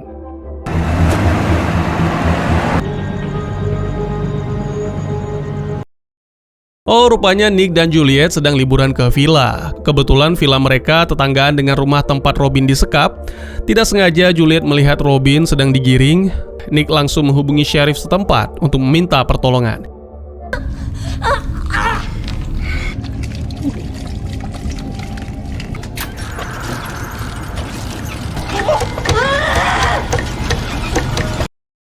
Sheriff sampai, namun tidak ditemukan tindak kekerasan di rumah si pria. Dengan sorot mata kesal, si pria monster menatap tajam ke arah Nick. Di tempat lain, siapa sangka pria yang menggoda Shade rupanya orang bayaran Sean.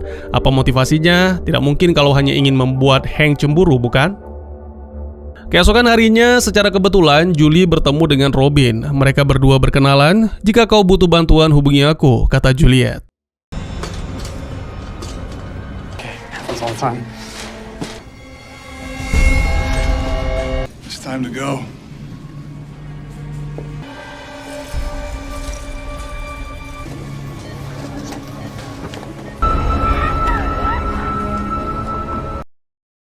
Berkat bantuan Monroe dan Rosa, Nick jadi tahu kalau Robin makhluk berharga. Monster jenis seperti Robin punya kelenjar khusus yang dinilai sangat mahal. Selain itu, Monroe menegaskan kalau kondisi Robin saat ini dalam bahaya jika terus berada di tangan pria monster.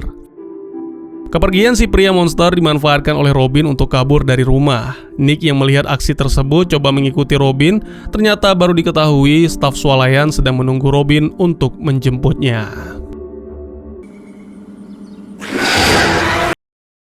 Robin masuk ke dalam mobil dan menemukan kerabatnya dalam keadaan tewas. Pria monster muncul di hadapan Robin dan menyeretnya pulang. Tak lama kemudian, Nick sampai ke lokasi mobil dan langsung menghubungi petugas karena ada mayat. Julie melihat Robin diseret masuk. Ternyata si pria monster kembali melakukan aksi hardcore-nya kepada Robin. Wait a minute, baby. Open.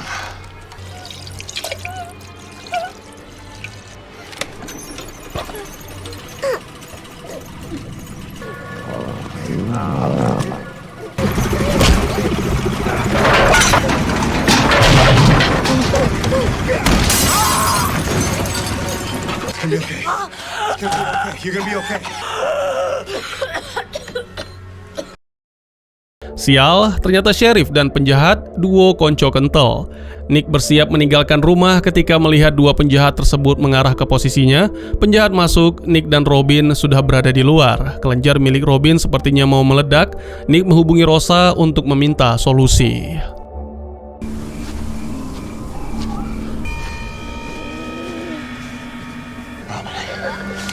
We gotta get you out of here. Take it out. Lee. Hey, Nick Burkhart here. I need your help. You need to get that stone out of her before it cuts off her airway. Do you have a knife? Yeah, I do. Okay. I think I'm done. The Unbat cell bar from the Bacteric membrane holding it.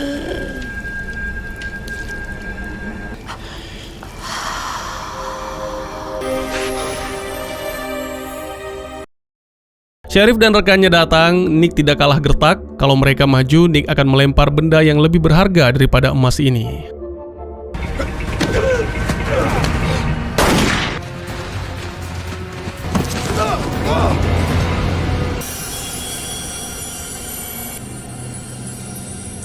Tim.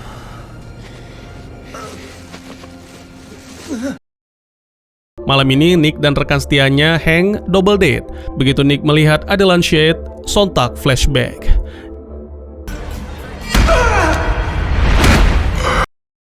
Nick mengikuti Shade ke lorong tangga. Dia memperingatkan wanita berambut blonde ini untuk jangan coba-coba mengganggu Hank.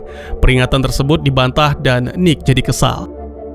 Sampai akhirnya Hank datang mengajak Nick bertugas karena ada panggilan urgent. Sampai di TKP, Nick merasa heran melihat tingkah Wu, puncaknya pas kembali ke kantor.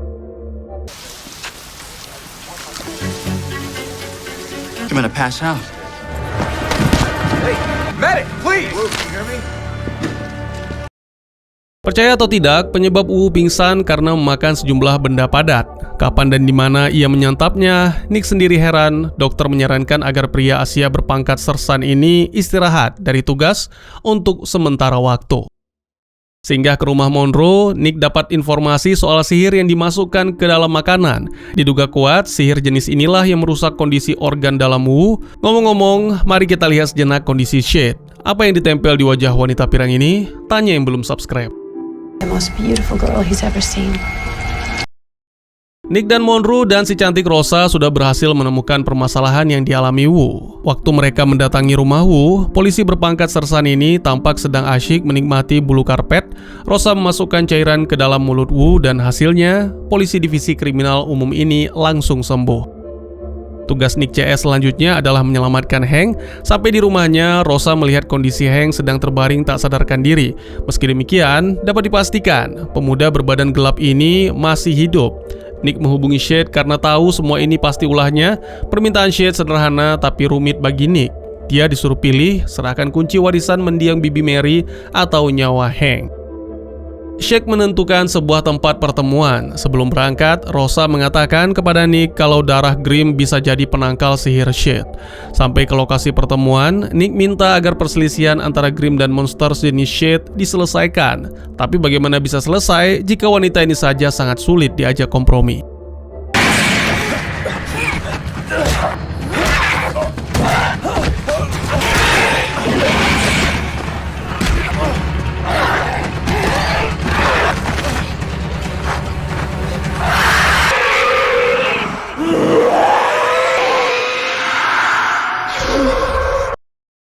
Kekalahan Shade membuat dia tidak sakit lagi dan semua korban kue sembuh dari penyakit mereka.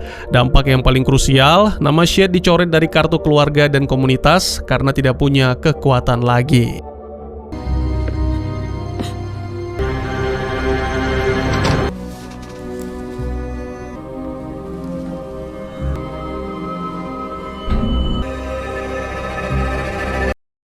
Sepertinya tidak ada tempat aman di kota Portland dan malam ini pembunuhan kembali terjadi. Apakah peristiwa tersebut kembali menyeret nama Sean?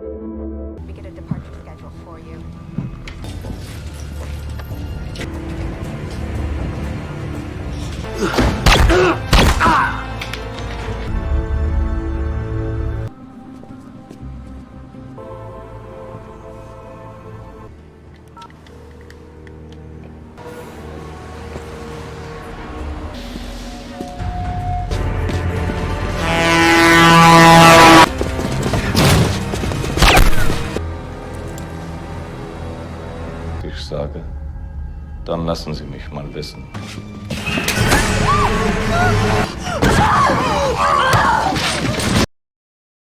Dia bukan penjahat, melainkan Ian dan kenal baik dengan Rosa. Tujuan Ian ke sini mengambil sejumlah berkas identitas baru yang disimpan Freddy. Sebagai informasi, Ian baru tahu kalau Freddy sudah bergelar mendiang.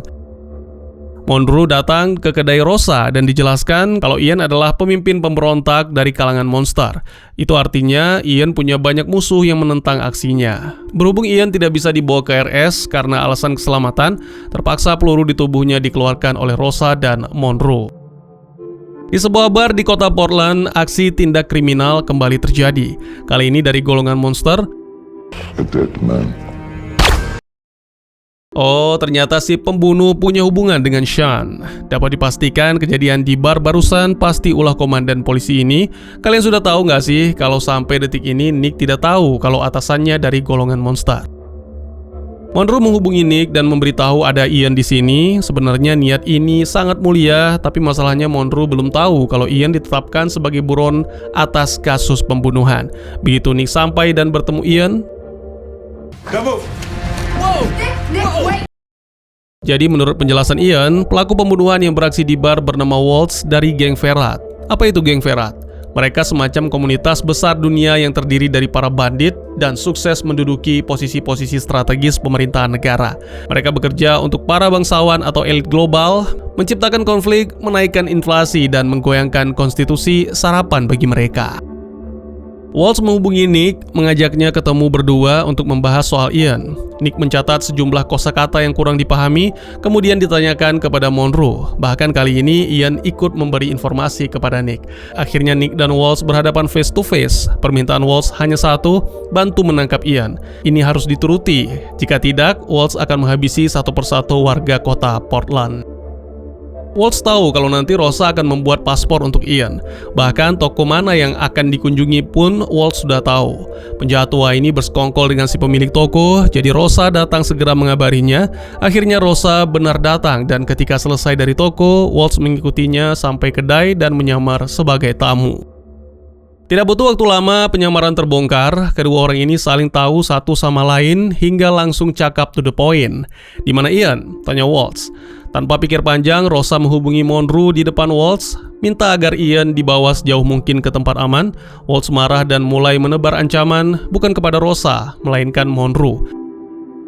I will kill your girlfriend. Singkat cerita, Nick, Monroe, dan Ian bekerja sama untuk menyelamatkan si cantik Rosalie Calvert. Nick masuk ke dalam seolah baru menangkap Ian, kemudian Monroe masuk dan berakting pura-pura bertengkar dengan rekannya tersebut. Walhasil, It's over. Hey, put the gun down. I can't. Don't! atas perbuatannya, Ian tetap akan dibawa ke kantor polisi. Rosa sangat sedih melepas mantan kekasihnya tersebut, tapi tunggu, tidak, Nick tidak sejahat itu. Ia diturunkan di jalan, diberikan paspor, dan sedikit ongkos untuk keluar dari Amerika, sebagaimana keinginannya selama ini. 1 minggu kemudian, tepatnya di malam hari, Robert dan Sal terlibat transaksi. Dari gaya mereka, pasti ini transaksi nggak benar.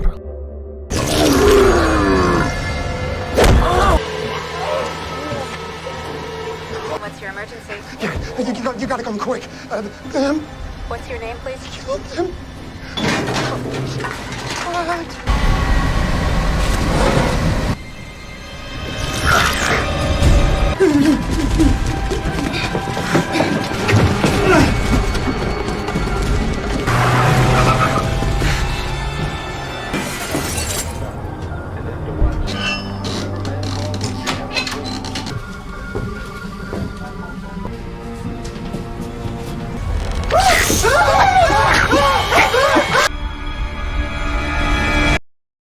Robert tewas dan kemungkinan besar kasus ini akan sulit diusut. Satu-satunya cara adalah mencari lelaki yang tadi malam sempat menghubungi 911. Setelah dicari tahu, lelaki tersebut bernama Arnold. Kemudian Nick dan Hank langsung mendatangi kediamannya.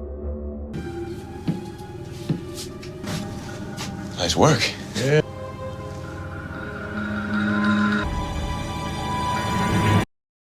Petunjuk mengarahkan Nick dan Hank ke kantor milik Sal. Ya, seperti para bandit umumnya, Sal mengatakan bahwa dirinya sedang berada di klub pada malam kematian Robert. Nick tidak bisa berbuat banyak karena tidak punya bukti kuat. Ia dan Hank segera meninggalkan gedung. Nick dan Hank pulang ke kantor untuk menceritakan kendala yang mereka alami di kantor Sal kepada Sean. Tak lama kemudian, Arnold dibawa oleh rekannya ke kantor polisi untuk berjumpa Nick. Tujuan dari pertemuan ini adalah bekerja sama menangkap Sal. Tidak butuh waktu lama, setelah itu Nick dan Hank mendatangi rumah Sal. What a surprise. What happened here? Sampai di kantor polisi, Sal dijejerkan di antara 4 pria lain. Kemudian Arnold melihat ke arah mereka. Yang membunuh Robert adalah pria ketiga dari kanan, kata Arnold, dan orang yang dimaksud adalah Salvadore. Malam harinya, rombongan Nick diikuti oleh sekelompok orang yang tak dikenal. Patut diduga orang-orang tersebut adalah dalang utama di balik tewasnya Robert.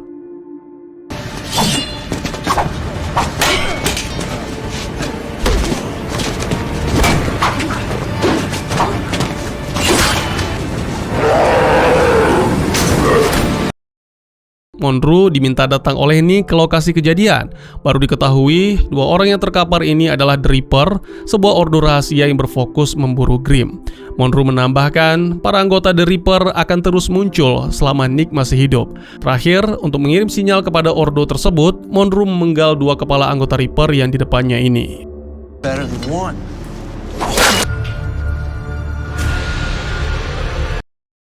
Diduga gara-gara urusan uang, seorang pria di Portland nekat mengirimkan dirinya sendiri ke hadapan sang pencipta. Lalu diketahui, malam harinya, seorang wanita tua diganggu monster di rumahnya sendiri.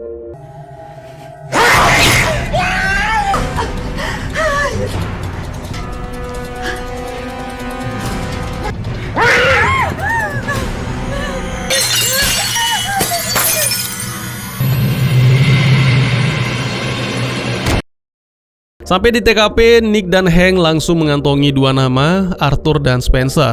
Jadi begini kronologi singkatnya. Arthur dan Spencer menitipkan uang tabungan kepada pria yang menemui Tuhan menggunakan pistol, Eddie Koff. Sementara wanita yang tewas ini masih kerabat dengan Arthur. Diduga kuat motif pembunuhan ini karena kesal gara-gara tidak dipinjamkan uang. Nick dan rekan langsung merapat ke kediaman Arthur. Kebetulan hari ini Arthur, istrinya, dan Spencer ada di tempat yang sama. Mereka bertiga diundang ke kantor polisi untuk diinterogasi. Sambil menunggu ketiga orang tersebut bersiap, Nick menjawab telepon dari detektif polisi senior yang dulu menangani kasus kematian orang tua Nick. Disebutkan ada beberapa nama pelaku yang terlibat. Okay, sir. Hans Roth, Akira Kimura. Setelah usut sana usut sini, Nick yakin betul Spencer adalah pelaku pembunuhan si wanita kaya. Nick langsung datang dan menodongkan senjata ke arah pria keturunan Pantai Gading yang bernama Spencer tersebut. A crime scene here. Lock off the area around the BMW. Let's go. Tiba di ruang interogasi, Spencer sangat kooperatif. Dia mengakui semua perbuatan, motifnya masih urusan keluarga, tapi ada sedikit yang mengganjal. Spencer mengaku dirinya tidak 100% bersalah dan ada nama Lucinda dalam kasus ini. Tak lama setelah interogasi selesai, suasana di gedung kantor polisi menjadi bising.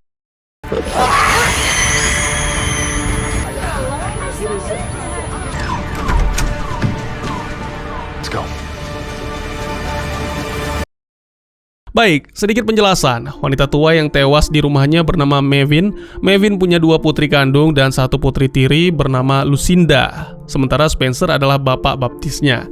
Malam ini Nick dapat kabar kalau Lucinda sedang mengincar saudara tirinya untuk dihabisi. Semua aksi kejam ini dimotivasi dari dendam lama, urusan keluarga. Kurang baik kita umbar.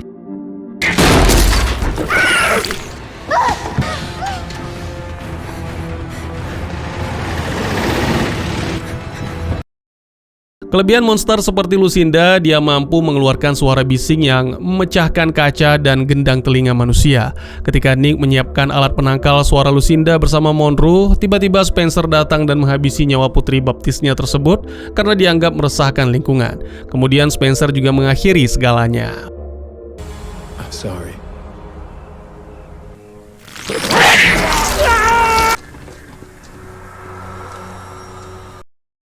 Juliet meminta maaf karena telah lancang mencampuri urusan masa lalu Nick. Sebagai informasi, Julie lah yang menghubungi detektif senior yang mengusut kasus kematian orang tua Nick. Niatnya sih membantu, tapi semoga saja tidak membuka luka masa lalu. Malam besoknya, konten kreator vlogger asal Portland mengalami kejadian nahas ketika sedang syuting.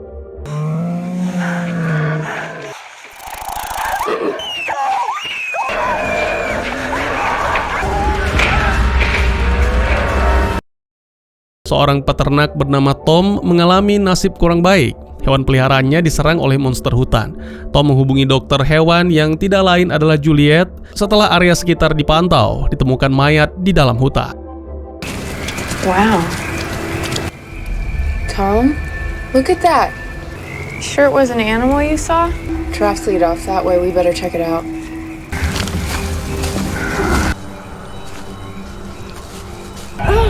It's a damn foot. What in the hell did this? Menurut hasil olah TKP, orang-orang yang tewas di hutan akibat diserang Bigfoot. Ada dugaan kalau mereka berdua adalah pemburu hewan mitologi tersebut. Hasil kamera rekaman milik korban diputar di kantor polisi. Malam harinya, Monroe mendapat sebuah masalah.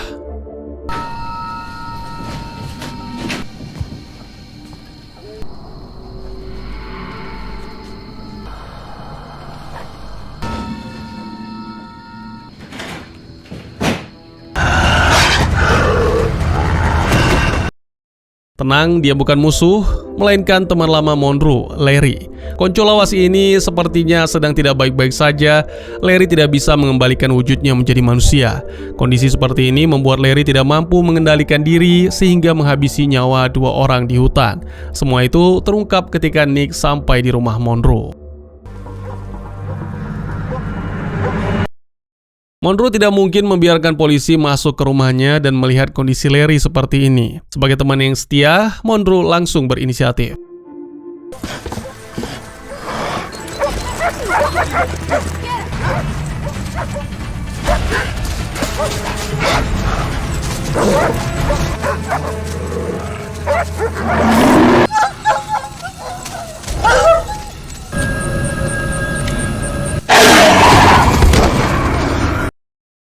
Pulang ke rumah, Monroe mengatakan kalau Hank sempat melihat wujud aslinya kepada Nick. Saat sedang bicara, tiba-tiba Larry muncul dari belakang, minta tolong untuk mengeluarkan benda yang membelenggu lehernya. Bukan aku yang membunuh mereka, kata Larry sebelum tewas. Berhubung Larry sudah tewas dan Hank terlanjur memergoki wujud Monroe, sekalian saja Nick dan rekannya ini membuat skenario ringan.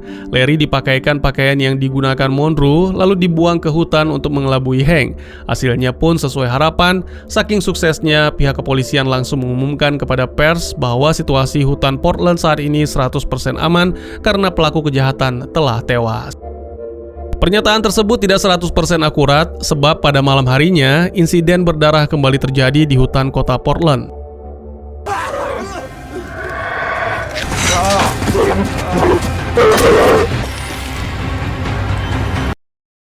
Keesokan paginya, Nick dan rekan-rekan mendatangi TKP. Dugaan sementara menyebut kalau pelaku pembunuhan adalah manusia hibrida, setengah hewan dan setengah manusia. Informasi ini langsung Nick sampaikan kepada Monroe. Monroe langsung tahu apa yang harus dilakukan, senada dengan Nick. Analisa Monroe langsung mengarah kepada Dr. Konstantin. Patut diduga pria ini telah salah memberikan obat kepada Larry dan beberapa monster lainnya yang tidak bisa kembali jadi manusia. Setelah diajak bicara, ternyata benar. Konstantin memberikan obat untuk para monster yang telah kehilangan kekuatan mereka. Sekarang Konstantin sudah memodifikasi obat buatannya menjadi lebih tenang dan terkendali. Pas diuji coba oleh dirinya sendiri, hasilnya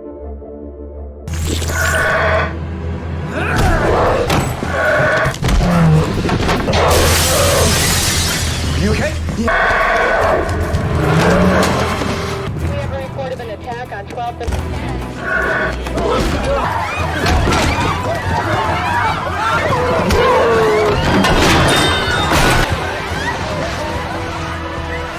But he grabbed some woman and dragged her into the theater.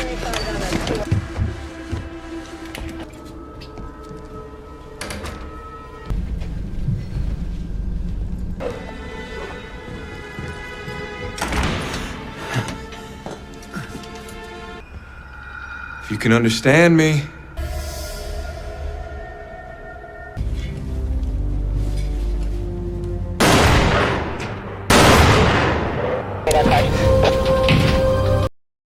Baik, kasus yang terjadi kali ini ada kaitannya dengan Shade, koin Perang Dunia II, dan Dr. Konstantin.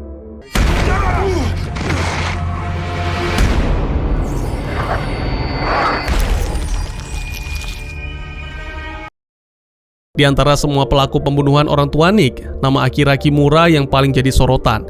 Menurut pantauan, Akira terakhir kali dilihat sedang berada di Lisbon sekitar 14 bulan lalu.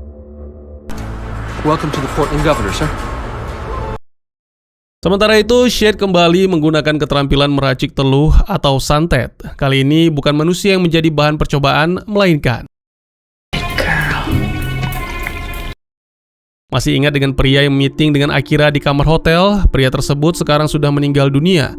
Nick CS langsung meriksa TKP, termasuk kendaraan yang dipakai oleh korban yang bernama Nathaniel tersebut.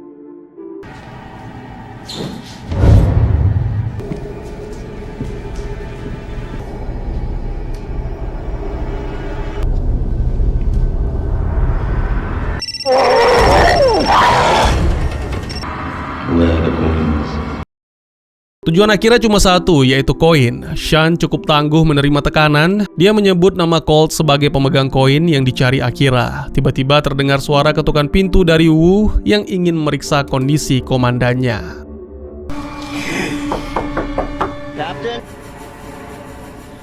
Captain? If you can hear me, please open the door. Karena tidak ada jawaban, Wu memanggil Nick. Detektif sekaligus Grimm tersebut masuk ke ruang Sean ditahan. Beruntung sang komandan ditemukan dalam keadaan masih bernyawa. Sekarang Nick yakin 100% pelaku utama dalam kasus ini adalah orang yang sama dalam tragedi kematian orang tuanya.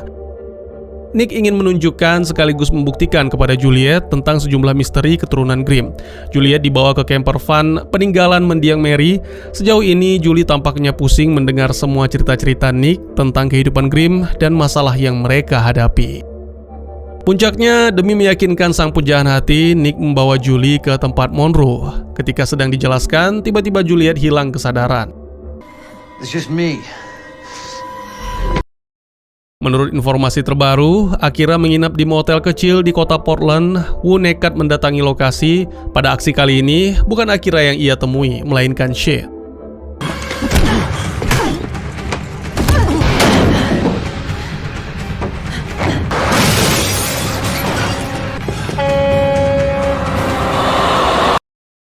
Julie saat ini sedang dirawat di rumah sakit. Setelah mendengarkan penjelasan dari dokter dan melihat kondisi Juliet, Nick dan Monroe yakin betul ini pasti ulah Shade.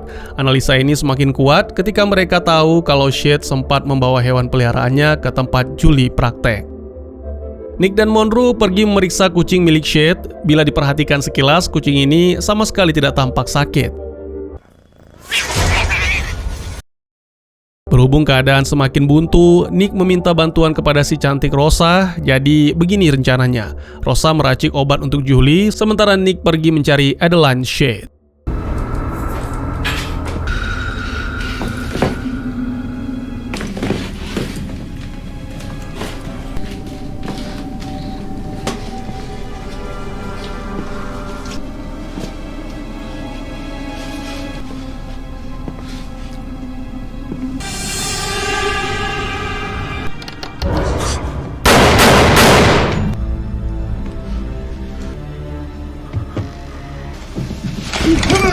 Don't shoot.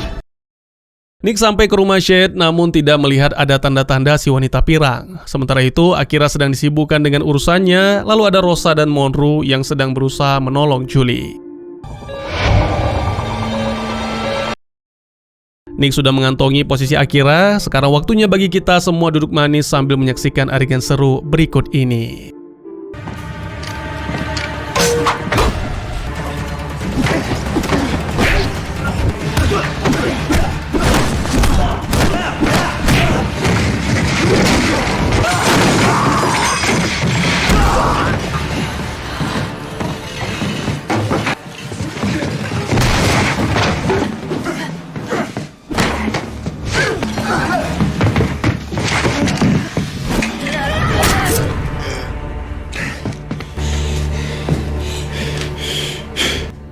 Nikki, it's me. Sekian dulu teman-teman, terima kasih buat yang sudah menyaksikan. Jika teman-teman suka dengan cerita ini, izinkan saya untuk mengetahui dengan klik tombol like-nya ya. Kalian juga dipersilakan untuk merequest kira-kira film apa lagi yang menarik untuk dibahas. Bisa di kolom komentar atau bisa juga melalui DM ke Instagram saya di @tegugusto. Insya Allah pasti akan saya baca. Silahkan dukung channel ini dengan cara share, like, dan subscribe. Sampai jumpa di video selanjutnya. Tetap semangat, tetap bersyukur setiap hari. Dadah!